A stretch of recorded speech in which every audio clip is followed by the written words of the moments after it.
back, and Mrs. Guerin's emailing me now. I am going to show you guys I had described to you, I'm getting smaller. I had talked to you guys about GarageBand. And so I'm going to show you a little bit of GarageBand now. I'm sure most or all of you have used it to some degree. We're going to pull it up. It's the little guitar icon down here. I'll make this message real fast for you. Let's see. Maybe I can't make it work. Open recent. We'll try something here.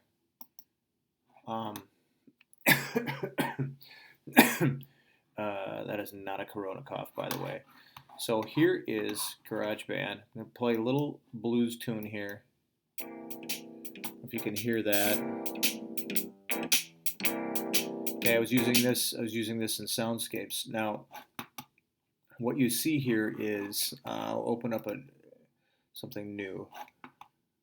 It's not letting me open up a new one. Let's see. Well, this is a problem. There we go. Empty project. Okay, so I will choose an empty project and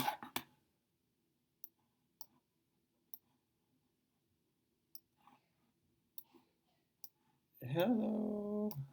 Leave me over in the corner. I'm going to choose a MIDI instrument instead of looping or things like that. We're going to use play real music on a keyboard. If you have a keyboard at home, spinning ball of death. If you have a keyboard at home, that's great. I do, and so mine is hooked in.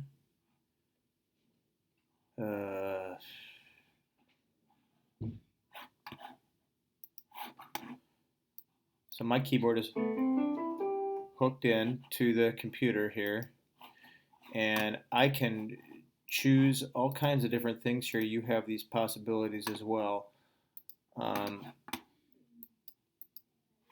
I've got all kinds of different guitars and different sounds. I don't know why it's actually not working. Of course, it's not working because I'm trying to show you.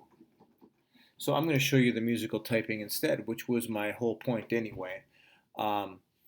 If you go up to the top here and you find something that says show musical typing or Command K, and that shows you a little keyboard here,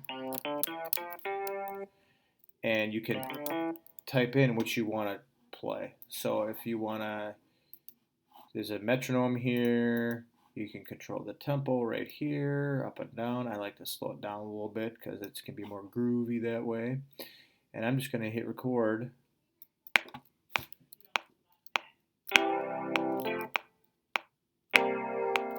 Whoops.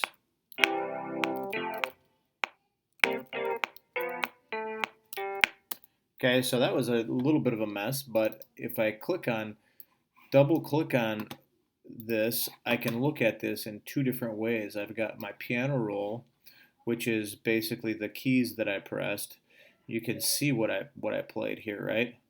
This note.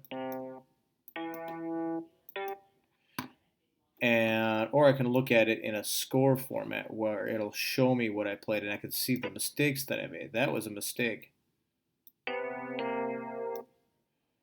So I can fix some of those kinds of things by just dragging notes around. Okay. Da, da, da, da.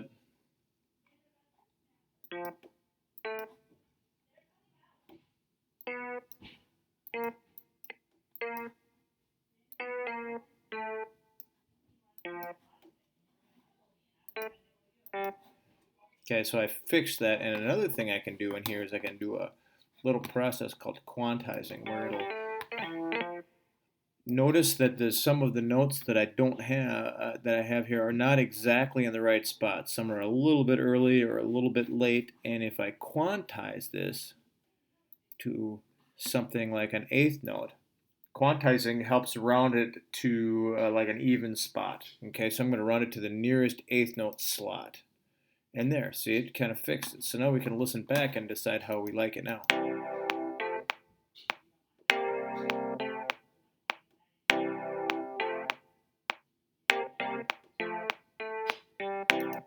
Okay, and then going to repeat that, right? And then I can add more tracks to it.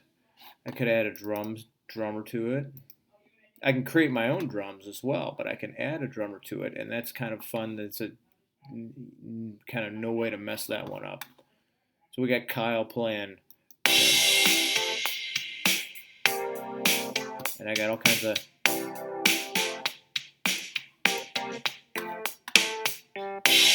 Okay, so there is just another fun thing for you to fool around with just for fun. If you've got something that you like on there, share it with me. I would love to see what kind of creative things you guys can come up with. And stop. How do I stop it? There.